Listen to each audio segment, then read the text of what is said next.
Oke, bismillahirrahmanirrahim. Assalamualaikum warahmatullahi wabarakatuh. Waalaikumsalam Waalaikumsalam warahmatullahi warahmatullahi warahmatullahi wabarakatuh. wabarakatuh. Waalaikumsalam warahmatullahi wabarakatuh. Oke, alhamdulillah di malam hari ini kita masuk ke pertemuan 9 materi pemrograman komputer ya. Tadi sebelum ini saya mau bahas untuk yang belum UTS. Kalau yang dari data yang saya buat, cuma ada 4 orang yang belum UTS ya. Muhammad Najib ada Muhammad Najib. Muhammad Najib, Tidak ada Pak sepertinya. tidak ada.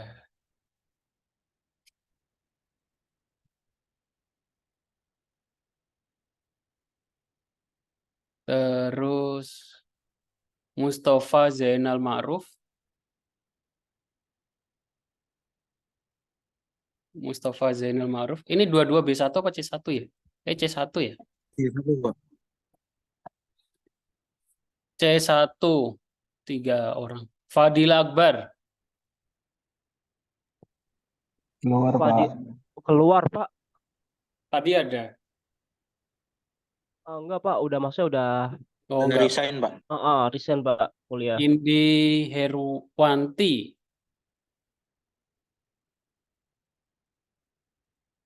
Indi Heruwanti enggak ada juga. Zikri Fadli.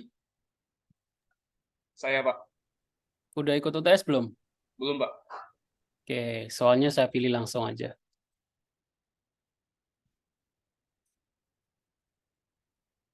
Zikri Fadli.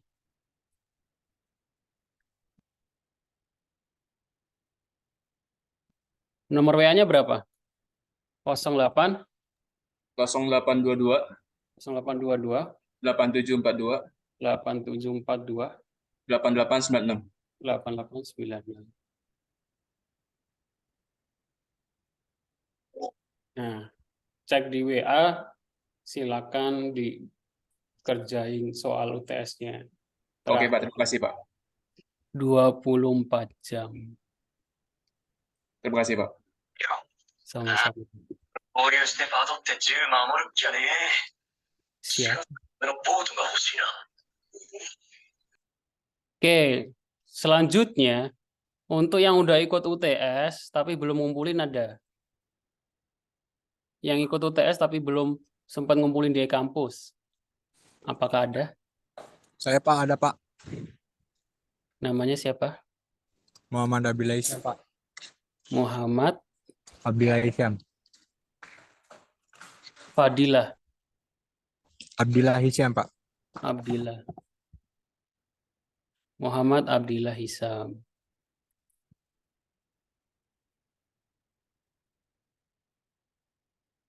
Oke, soalnya saya ganti. Saya kirim soal lagi yang baru. Silakan dikerjakan.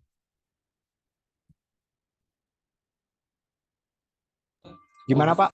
Soalnya Soalnya saya ganti. Silakan kerjakan soal yang baru. Oke, baik Pak. Terima kasih Pak.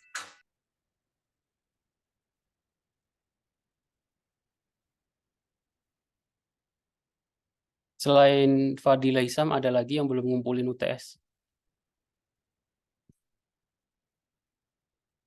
Tidak ada Pak sepertinya. Udah ya? Yang UTS susulan nggak ada lagi? Oke, saya lanjut ke materi kita hari ini. Supaya lebih cepat. Sekarang masuk ke pertemuan 9.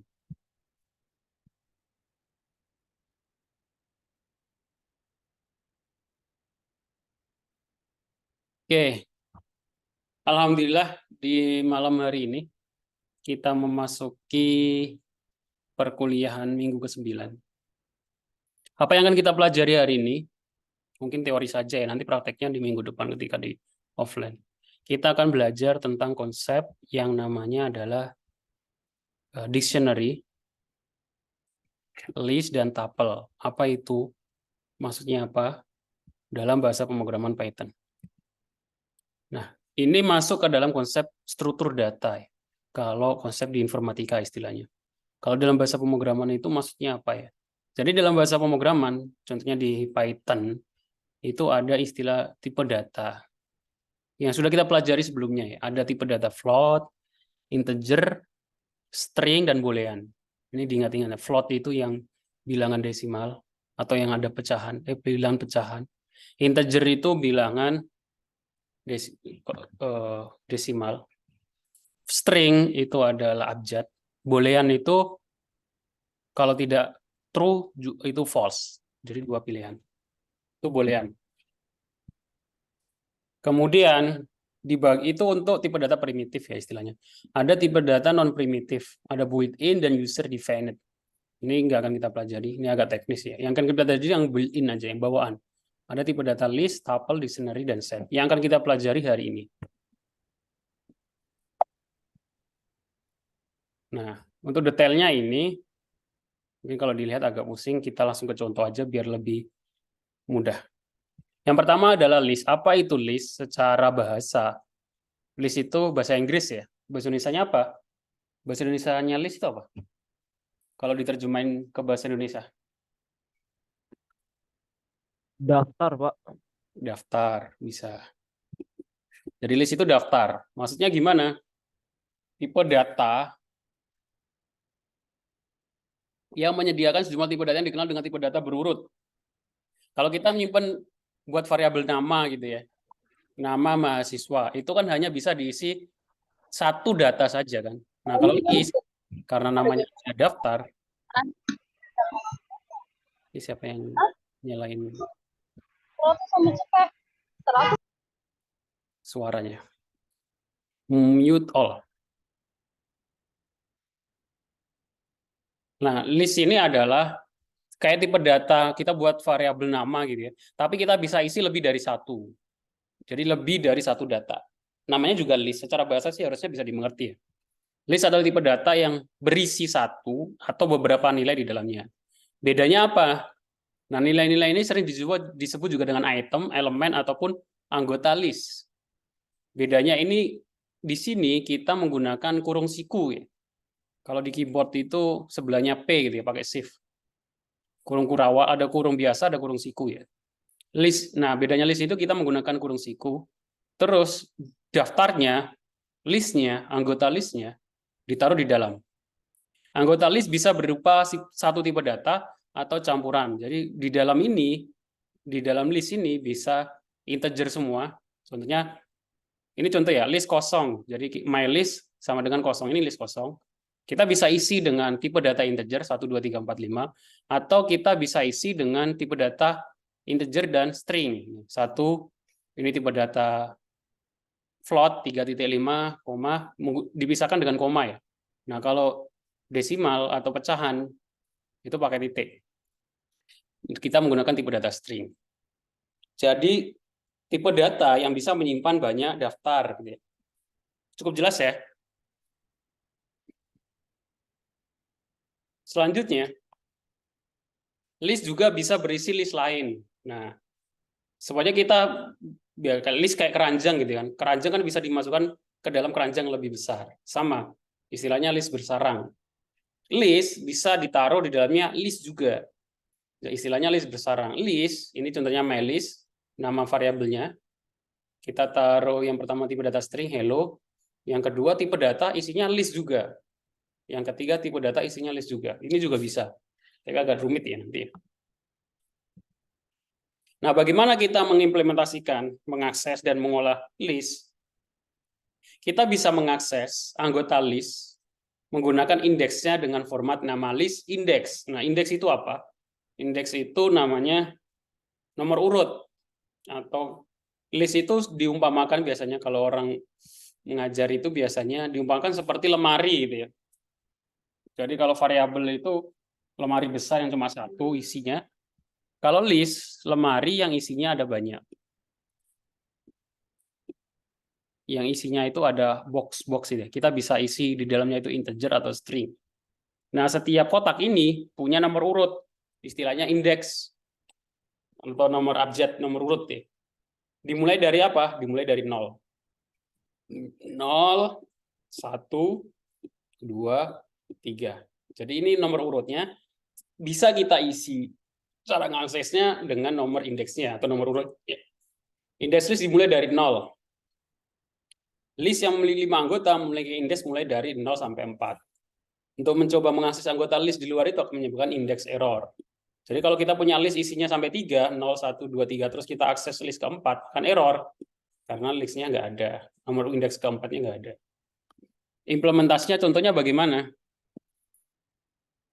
Contohnya di sini saya punya MyList I Love Python Programming 2017. Kalau kita pengen ngakses I saja, kita tinggal nama variabelnya, nama listnya, indeksnya ke berapa? 0, outputnya akan I. Kalau kita pengen ngakses Python-nya, berarti dia indeks kedua. Nah, kalau listnya dalam list, ya kita akses indeks pertama, terus indeks kedua. Cuman di sini ada list, dalamnya ada list. Print your list, list pertama, terus list kedua, outputnya 3. 0, 1, 2.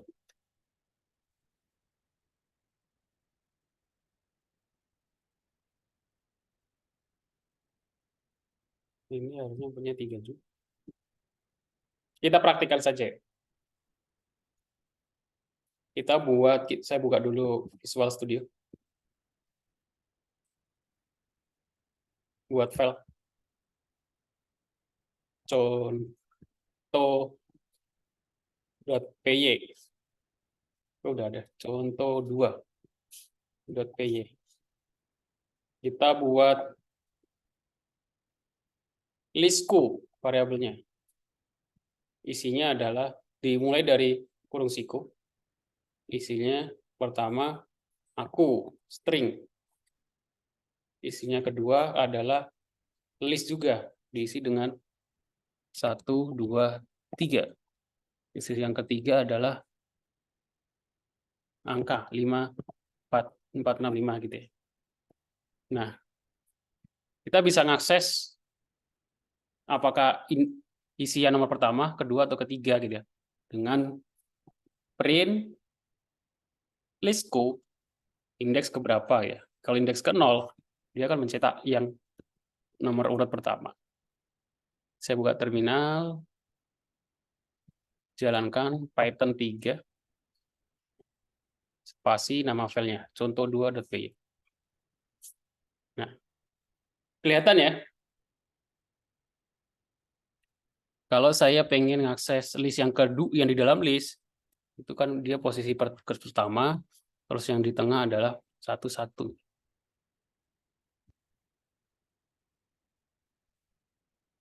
Nah, error. Must integer or slide not tuple. List indicators must be integer or slash not tuple. List, pakai kutip 2 kali. Seperti ini. 1, list yang kedua adalah 1 juga.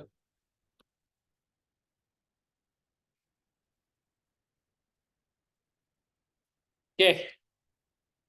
Bisa dipahami? Bisa dipahami nggak?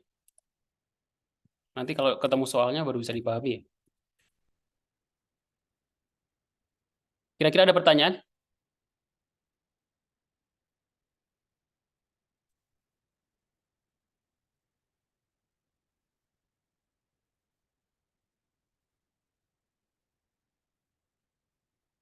Mute all. Allow participant to unmute themselves. Oke, masing-masing bisa unmute sendiri kan?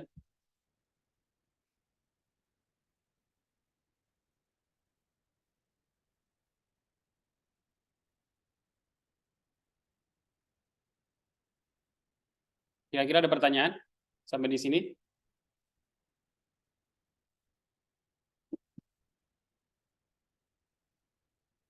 Ini nggak ada suaranya apa karena nggak bisa di unmute?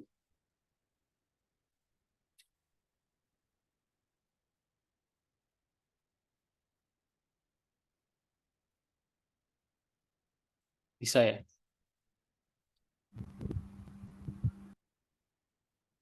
Oke, saya lanjutkan. Nah, kita bisa mengakses anggota list dari rank tertentu menggunakan operasi sledging titik 2. Jadi hampir mirip seperti mengoperasikan string yang kita pelajari sebelumnya. Sledging akan lebih mudah, bisa memindai sebenarnya.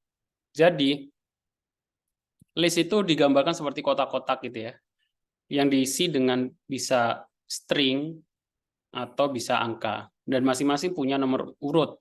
Kalau dari depan, dia mulai dari 0. Kalau dari belakang, dia mulai dari -1. Jadi kita bisa mengakses dari depan maupun dari belakang.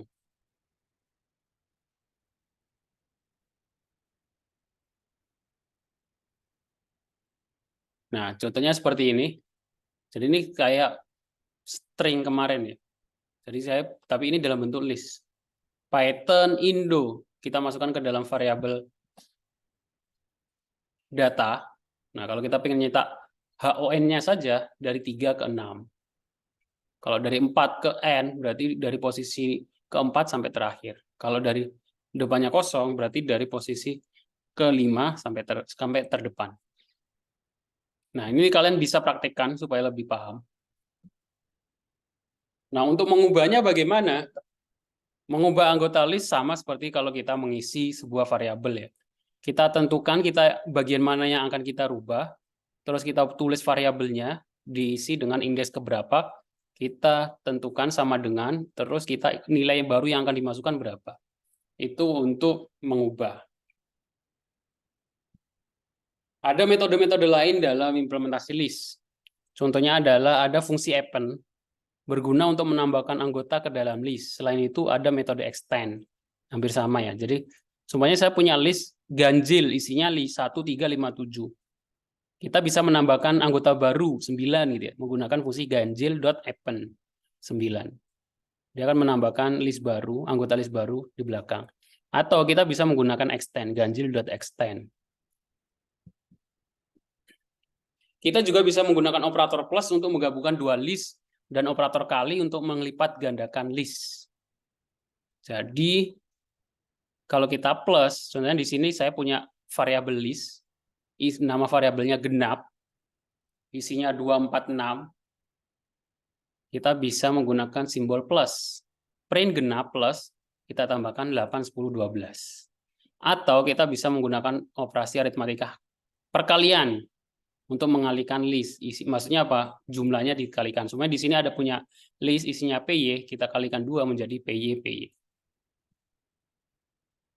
Ada juga untuk menyisipkan. Fungsinya adalah insert ya, secara bahasa harusnya jelas. Menyisipkan, contohnya semuanya saya punya variabel ganjil, isinya adalah himpunan atau anggota list angka ganjil dari 5, 7, 11, 13, 15. Nah, kalau kita ingin menyisipkan 9 setelah angka 7, caranya bagaimana? Ganjil.insert menggunakan fungsi insert. Nah, yang variabel yang pertama ini, parameter variabel yang pertama ini adalah posisi yang mau diinput. Karena kan kita mau input di sini, ini posisi ke 0, 1, 2. Dari posisi kedua, yang diinput apa? Yang diinput 9. Hal seperti ini kayaknya sama seperti di formula di Excel ya. Jadi kalau kita jalankan, terus kita print, angka 9 ini akan menyisipkan di list yang baru. Jadi 5, 7, 9, 11, 13, dan 15. Contoh soal. Biar ada gambaran bagaimana soal dengan tipe data list. Contohnya adalah Anda sedang membuat program yang dapat menemukan semua pasangan angka dalam sebuah list yang jumlahnya sama dengan nilai tertentu. Misalnya 10. Program ini harus meminta pengguna untuk terlebih dahulu memasukkan sejumlah angka ke dalam list. Jadi kita membuat program itu memasukkan anggota listnya, angka berapapun, dengan jumlah berapapun. Kemudian program akan mencari dan menampilkan semua pasangan angka dalam list tersebut yang jika dijumlahkan hasilnya adalah 10. Jadi kita membuat program dengan inputan adalah anggota list, bisa angka berapapun. Terus program itu selanjutnya akan menampilkan pasangan-pasangan yang dua angka, yang kalau dijumlahkan totalnya 10. Pertanyaannya seperti itu ya. Ini contoh implementasi soal di list. Paham ya maksudnya? Paham nggak? Ada pertanyaan? Paham, Pak. Caranya bagaimana? Karena ini contoh soal, saya kasih jawabannya contohnya.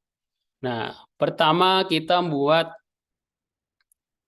variabel kosong. Angka sama dengan list.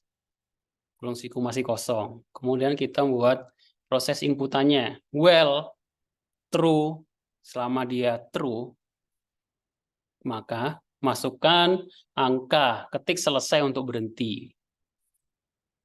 If element dot lower itu yang kita pelajari minggu kemarin ya, sebelum UTS ya, apa namanya, operasi string. Jadi kalau ada yang nulis selesai atau nulis apapun ya, selesai huruf besar huruf kecil, dia akan dikonvert menjadi huruf kecil. Elemen ini dikecilkan sama dengan selesai, maka break ke langkah selanjutnya. Jika tidak, maka angka yang dimasukkan itu dimasukkan ke dalam list variabel angka. Akhirnya kita punya variabel list angka yang isinya adalah angka-angka. Baru kemudian kita cari pasangannya yang berjumlahnya 10. Pasangan masih kosong. Menggunakan for atau berulang dari i in rank panjang angka. Panjang indeks variabel angkanya. Kalau variabel angkanya ada 5 indeks ya berulang dari 0 sampai 5. For j in rank i ditambah 1 len angka. Nah, ini perulangan kedua for di dalam for. Untuk yang pertama itu untuk yang i, yang pertama itu untuk indeks angka, yang kedua itu untuk indeks yang kedua, angka yang kedua. Maksudnya bagaimana? Jadi karena kita menggabungkan dua yang nilainya 10, jadi dipasang-pasangkan. Nah, susah ini jelasinnya kalau pakai layar. Semuanya di sini ada list ya. Di sini semuanya ada angka 2. Nah, kita 2 ini kita cari, kita bandingkan dengan angka sebelahnya, kita dijumlahkan dengan angka sebelahnya, kita jumlahkan dengan angka sebelahnya, kita jumlahkan dengan angka sebelahnya. Nanti ini tambah geser ke ini sebelahnya, diulangi lagi, kita jumlahkan dengan sebelahnya, jumlahkan sebelahnya gitu ya. Apakah kalau dijumlahkan jumlahnya itu 10 di sini? Apakah jika angka i plus angka j, indeks ke i dan indeks d dijumlahkan sama dengan 10? Jika iya, kita masukkan ke dalam list pasangan. Nah, kalau sudah, kita udah dapat jawabannya. Tinggal kita cetak. If pasangan, print pasangan angka jumlah 10 adalah, kita cetak for pass in pasangan untuk mencetak listnya. Else, berarti tidak ketemu. Jika pasangan ini kosong. Outputnya bagaimana? Kalau saya jalankan di Python 3 pertemuan 9.py. Jadi masukkan angka, ketik selesai untuk berhenti. Saya masukkan 5, 3, 5, 2, 8, 9, 1, terus saya ketik selesai. Kemudian, dia akan menampilkan jumlah pasangan yang kalau dijumlahnya 10. Yaitu ketika 5 ditambah 5, 2 ditambah 8, 9 ditambah 1. Rumit ya? Ya, gitulah informatika. Ya mungkin kalau sudah suka, ini terlalu teknis sebenarnya. Memang akan jadi penas. Ya kalau suka sih, walaupun rumit akan dipelajari. Oke, ini contoh saja. Contoh yang lain ada namanya tipe data tuple. Tuple ini mirip dengan list. Bedanya tuple bersifat immutable. Immutable itu artinya dalam bahasa Indonesia apa? Ada yang tahu? Silakan dibuka Google Translate-nya.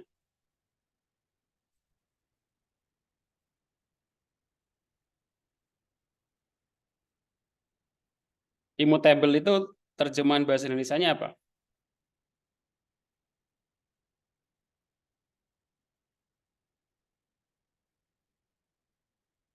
Ada yang tahu bahasa Indonesianya?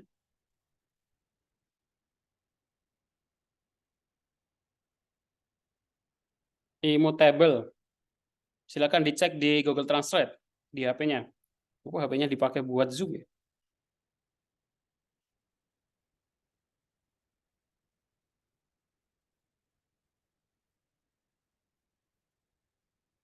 Di mute, Pak. Oh, di mute. Emang allow participant to unmute themselves. Oh.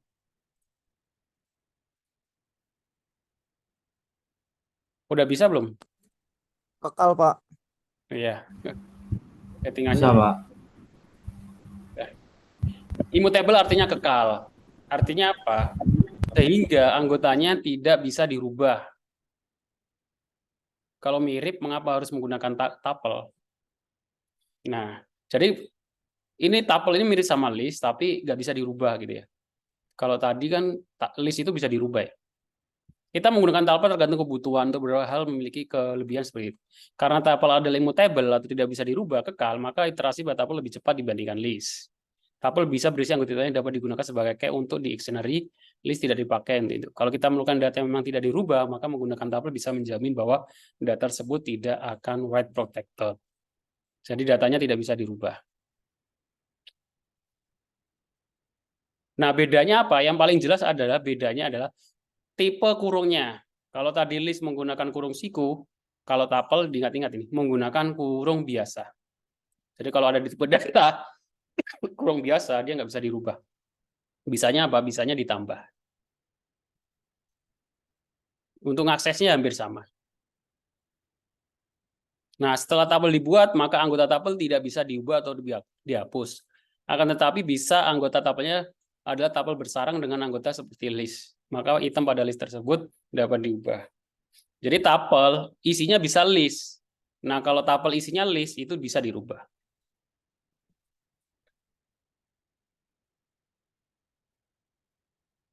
Seperti halnya string dan list, kita bisa menguji apakah sebuah objek adalah anggota dari itu tuple atau tidak, menggunakan operator in atau not. Contohnya saya punya my tuple, isinya ini. Kita pengen ngecek 3 ini ada nggak di dalam tuple saya. Bisa menggunakan kita cetak 3 in my tuple. Maksudnya, apakah ada di dalam my tuple? Kalau jawabannya false, itu pasti artinya tidak ada. Kalau true, jawabannya ada. Oke. Dictionary. Nah, bedanya ini, dictionary secara bahasa, dictionary itu kamus ya. Dictionary adalah tipe data anggota yang terdiri dari kunci dan nilai. Dictionary ini bersifat tidak urut, unordered, sehingga anggotanya tidak memiliki indeks. Nah, bedanya kalau dictionary, nah ini dictionary. Dictionary dibuat menggunakan anggotanya tanda kurung siku. Jadi semua tipe data tipe kurung itu terpakai di Python ya. Yang kurung siku itu untuk list, ini kurung biasa untuk tuple. Yang dictionary ini namanya kurung kurawal. Kurung kurawal. Nah, dictionary tandanya apa? Tandanya dia berpasang-pasangan. Jadi dia nggak pakai indeks, nggak pakai nomor urut. Jadi punya nama istilahnya. Key istilahnya. Jadi kayaknya ini apa? Contohnya name. Namanya, age, umurnya, awesome, true gitu ya. Jadi tipe datanya seperti ini. Nah, untuk mengaksesnya, kita nggak mengakses menggunakan indeksnya. Tapi karena dia punya name atau key, kita akses key-nya. Contohnya kita punya data ini ya, student isinya ini. Kalau kita ingin akses namanya, bukan indeks ke 0, tapi print name. Student get name. Kita masukkan ke dalam variabel name. Nama dictionary-nya .get. Duh, banyak nyamuk. Nah, untuk mengubahnya sama seperti mengisi variabel. Yang ketiga adalah set. Merupakan struktur data yang memiliki bersifat unik. Ketika kita memasukkan data sama set, maka salah satu data akan di-replace.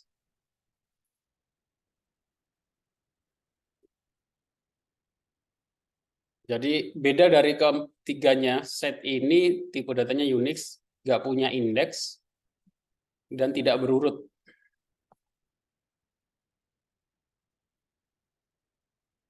Contohnya semuanya saya punya tipe data set. Nah ini kalau ini pakai kurung kurawal tapi bukan pasang-pasangan. Seperti dictionary tapi bukan pasangan. Semuanya punya variabel food ya, burger, pizza, sub, burger, milk. Kalau kita tambahkan coffee, terus update sandwich ice cream, kalau kita cetak, kita bisa menambahkan data pada set dengan cara menggunakan perintah add dan update. Nah, karena ini bersifat unik, kalau ada data yang double, itu dicetak cuma sekali. Contohnya di sini ada food ya, burger ada burger 2 kali. Kalau kita print, burgernya kecetak sekali. Oke, untuk detailnya nanti di pertemuan selanjutnya ya, ketika offline minggu depan. Oke, sampai sini ada pertanyaan? Silakan dipraktekkan, dipelajari untuk persiapan UAS ya. Oke. Tadi ada yang WA saya belum ikut UTS. Siapa tadi? Yang belum ikut UTS?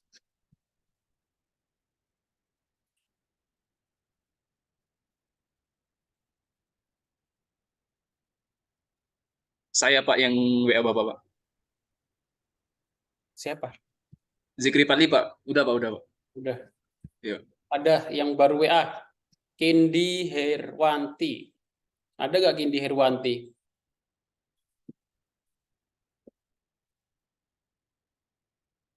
Saya sudah masuk Zoom, tapi suara Bapak tidak terdengar. Kindi Herwanti ada? Saya langsung kirim. Nggak ada Pak di Zoom. Zoom nggak ada ya?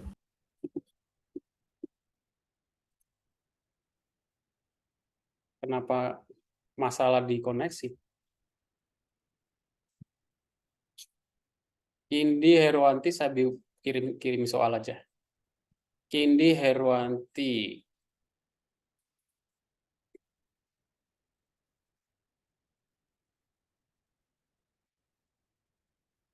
Oke, nggak ada lagi ya selain Kindi Herwanti. Oke, saya kira pertemuan kita hari ini cukup. Ini ada rekamannya, jadi kalau yang kurang jelas, kalian bisa lihat rekamannya. Saya upload di e-kampus setelah perkuliahan. Terima kasih yang sudah datang, saya akhiri. Assalamualaikum warahmatullahi wabarakatuh. Waalaikumsalam. Warahmatullahi wabarakatuh. Terima kasih, Terima kasih, Pak. Pak. Oke, tadi belajar apa?